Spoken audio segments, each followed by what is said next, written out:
დილამშვიდობისა კიდევ ერთხელ დღეს 16 მაისია უყურებთ კურიერს 9 საათზე. დღეიდან იწყება საქართველოს მთავრობის მეთაურის ოფიციალური ვიზიტი ალბანეთში, ევროპული საბჭოს, ევროკომისიის, ევროპარლამენტის პრეზიდენტები, გერმანიის კანცლერი, საფრანგეთის პრეზიდენტი, დიდი ბრიტანეთის პრემიერი და კიდევ 40-ზე მეტი სახელმწიფოს ლიდერი დღეს ალბანეთის დედაქალაქში ევროპული პოლიტიკური გაერთიანების რიგით მე-6 სამიტზე შეიკრიბებიან.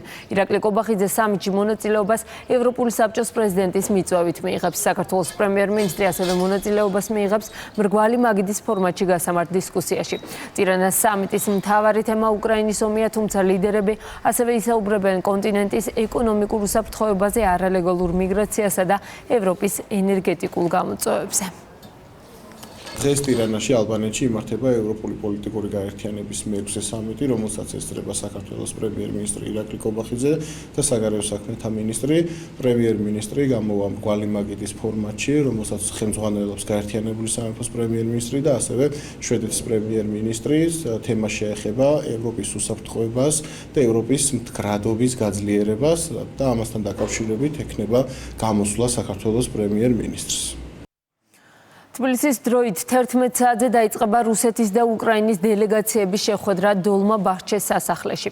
რუსეთის დელეგაციას ვლადიმერ პუტინის მრჩეველი ვლადიმერ მედინსკი ხელმძღვანელობს, უკრაინის ჯგუფს კი ქვეყნის თავდაცვის მინისტრი რუსტემ უმეროვი. კიევის ინტერესებს 12 წარმომადგენელი დაიცავს. მედია წერს, რომ შეხვედრას დააკვირდება ამერიკის შეერთებული შტატების სახელმწიფო მდივანი მარკო რუბიო, ტრამპის მომლაპარაკებელი სტივ უიტკოფი და გენერალი კიტ კელოგი. პუტინის უარის შემდეგ არც ზელენსკი და არც ტრამპი სტამბოლში ჩასვლას არ გეგმავენ. გუშინ ღამით რუსეთის დელეგაციის ხელმძღვანელს ვლადიმერ მედინსკის შეხვდა თურქეთის საგარეო საქმეთა მინისტრი ჰაკან ფიდანი. გულწრფელად რომ თქვათ, ამ ეტაპზე ნათელია, რომ გარღვევა მხოლოდ პრეზიდენტ ტრამპის და პრეზიდენტ პუტინის შეხვედრის შემდეგ იქნება შესაძლებელი. ჩემი შეფასებით გარღვევა არ მოხდება, სანამ ისინი გულწრფელ და პირდაპირ საუბარს არ გამართავენ. ამისთვის ვიცი, პრეზიდენტი ტრამპი მზადაა. ჩამოვედით, რადგან გვითხრეს, რომ რუსებსა და უკრაინელებს შორის შესაძლოა პირდაპირ შეხვედრა გაამართულიყო, მაგრამ ეს არ მოხდა. ან თუ მოხდა, არა იმ დონეზე, როგორც ველოდით. დონალდ ტრამპმა ვოლოდიმირ ზელენსკის კიდევ ერთხელ უწოდა ისტორიაში საუკეთესო ვაჭარი. ამის შესახებ ამერიკის შეერთებული შტატების პრეზიდენტმა დოჰაში ჟურნალისტებთან საუბრისას განაცხადა. პრეზიდენტმა მწუხარება გამოთქვა ადამიანური დანაკარგის და საომარ ძალისხმევაზე დახარჯული თანხების გამო. იქ 350 მილიარდი დოლარი დავხარჯეთ, მათ ეს უბრალოდ მივეცით. არავინ არ იცის, სად არის ეს თანხა. არ არსებობს არანაირი აღრიცხვა. უნდა ვაღიაროთ ზელენსკის დამსახურება. ჩემი აზრით, ის ისტორიაში უდიდესი ვაჭარია. ყოველ ჯერზე, როცა შეერთებულ შტატებში ჩამოდიოდა, უკან 100 მილიარდი დოლარით ბრუნდებოდა. კარგი ვაჭარია, ასე არ არის? ბოლო ჯერზე მან ასე კარგად ვეღარ იმუშავა, რადგან მხოლოდ 60 მილიარდი მიიღო. ახლო აღმოსავლეთში ომი გრძელდება, მასშტაბური აფეთქებები იყო გამთენიისას ღაზაში, კონფლიქტის ზონაში ახალი სახმელეთო და საჰაერო ოპერაციებს განაგრძობს. ბოლო 24 საათის განმავლობაში თავდასხმებს 153 ადამიანის სიცოცხლე მსხვერპლად დარტყმა განხორციელდა ჯაბალიაში მდებარე ჰოსპიტალზე. ჩამოიშალა სამედიცინო დაწესებულების ზედა სართული, დაიღუპა 13 პაციენტი. პალესტინური ანკლავის მთელს ტერიტორიაზე ჰუმანიტარული კატასტროფაა. მისიების ინფორმაციით მოსახლეობის მე-4-ს შიმშილი ემუქრება. შეგახსენებთ, ღაზაში ჰუმანიტარული დახმარება 2 მარტიდან აღარ შედის.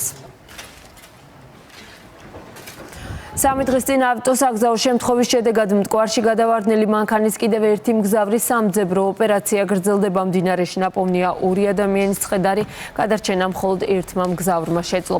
პროკურატურამ ავტოსაგზაო შემთხვევის ფაქტზე დაკავებულ პირს ბრალდება უკვე წარუდგინა და სასამართლომ დღეს მისთვის აღკვეთის ღონისძიების შეფარდებაზე უნდა იმსჯელოს. საქმე ეხება ავტომობილის მოძრაობის უსაფრთხოების ან ექსპლუატაციის წესის დარღვევას, რამაც 2 ან მეტი პირის სიცოცხლის მოსპობა გამოიწვია. დანაშაული 10 წლამდე პატიმრობას ითვალისწინებს.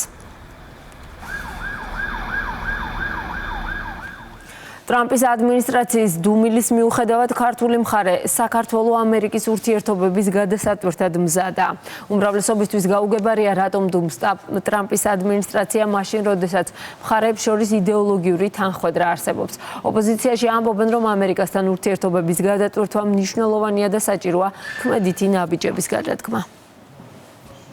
საქართველო გახლავთ რეგიონიდან ერთადერთი ქვეყანა, რომლის ურთიერთობები სულ უკან მიდის და ეს არის ძალიან მნიშვნელოვანი, რადგან ამერიკის შეერთებული შტატები ეს არის ჩვენი სტრატეგიული პარტნიორი, რომელთანაც სტრატეგიული ურთიერთობები შეჩერებულია და ძალიან მნიშვნელოვანია, რომ თითოეული დღე აი ამ ვითარებაში არის უმძიმესი ჩვენი ქვეყნისთვის.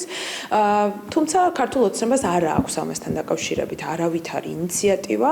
ისინი მხოლოდ წერილებს წერენ. პრეზიდენტი ტრამპი უკვე პრაქტიკულად მეოთხე თვეა ასრულებს თავის საპრეზიდენტო უფლებამოსილებებს, მაგრამ ჯერჯერობით საქართველოსთან მიმართებით ხედავთ დუმილს.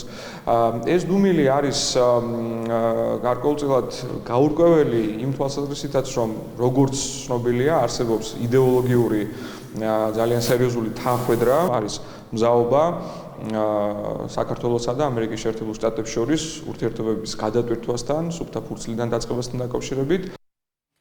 რა გეგმა აქვს ოპოზიციას 4 ოქტომბერს გასამართ არჩევნებთან დაკავშირებით პაატა ბურჭულაძის მიერ ორგანიზებული შეხვედრის დასრულების შემდეგ ლევან ხაბეიშვილმა განაცხადა, რომ თვითმმართველობის არჩევნები ვერ შედგება. ნაციონალური მოძრაობის პოლიტიკური საბჭოს თავმჯდომარე ამბობს იმასაც, რომ ქვეყანაში ალტერნატიული არჩევნები უნდა ჩატარდეს. მომმართველ გუნდში თვლიან, რომ ოპოზიციას ქვეყნის შიგნით მხარდაჭერა არ გააჩინა და არჩევნების ჩაშლას ვერც ქართული სახელმწიფო და ვერც ქართველი ხალხი ვერ დაუშვებს. 4 ოქტომბერს ეს ცრუ არჩევნები ვერ შედგება და ჩამოგითვალეთ მიზეზები რატო ვერ შედგება. ანუ ეს არჩევნები, რომელსაც ისინი აპირებენ, ის არ შედგება. ამასთან დაკავშირებით მიმდინარეობს მსჯელობა და ეს არის საკითხი, რომლის გარშემოც მე დარწმუნებული ვარ, რომ გავერთიანდებით. ჩასატარებელია ალტერნატიული არჩევნები, რომელსაც ჩაატარებს ხალხი. რა ფორმით იქნება, როგორ იქნება, რანაირად იქნება, ვინ მიიღებს მონაწილეობას სამსჯელო საკითხია, მსჯელობა გახსნილია და მსჯელობა მიმდინარეობს ამ საკითხებზე. ოპოზიციას არანაირი მხარდაჭერა ქვეყნის შიგნით არ გააჩნიათ, ამიტომაც არიან ისინი დამოკიდებულები ქვეყნის გარეთ განცხადებაზე, ქვეყნის გარედან დაფინანსებაზე, ელოდებიან სხვადასხვა მითითებებს, რაც შეეხება თავად პროცესის ტექნიკურად ან ფიზიკურად ჩაშლა, რა თქმა უნდა, ეს იჯდება კანონმდებლობით, ამას ვერც ქართული სახელმწიფო და ვერც ქართველი ხალხი არ და ვერ დაუშვებს. მოწოდება არჩევნებში არ მონაწილეობის მიღებაზე ეს შესაძლებელია მივიჩნიოს როგორც პოლიტიკური განცხადებები, მაგრამ კონკრეტულად ის, რომ 4 ოქტომბერს რომელიმე საარჩევნოვანი არ გაიხსნას კონფლიქტის მასშტაბით, ამაში მონაწილეობა მიიღოს და ხელი შეუშალოს რომელიმე პოლიტიკურმა პარტიამ, რა თქმა უნდა, მათ მოუწევთ მთელი კანონის სიმკაცრით დასჯა. პარლამენტისა და მთავრობის ყოფილი წევრის ოთარ ფაცაციას დაბადების დღესთან დაკავშირებით ქალაქ ზუგდიდში მისი ბიუსტი გაიხსნა. ბიუსტის მიმდებარე ტერიტორიაზე კი უკვე დაწყებულია სკვერის პროექტირებაც, რომელსაც ოთარ ფაცაციას სახელი მიენიჭება. ბიუსტის ადგილას უკვე დაწყებულია პროექტირება, სადაც გაკეთდება ახალი სარეკრეაციო სივრცე, სკვერი, რომელსაც ასევე მიენიჭება ბატონი ოთარის სახელი. ასეთი იყო ახალი ამბები ამ დროისთვის. განახლებული ინფორმაციით დაგიბრუნდებით 10 საათზე.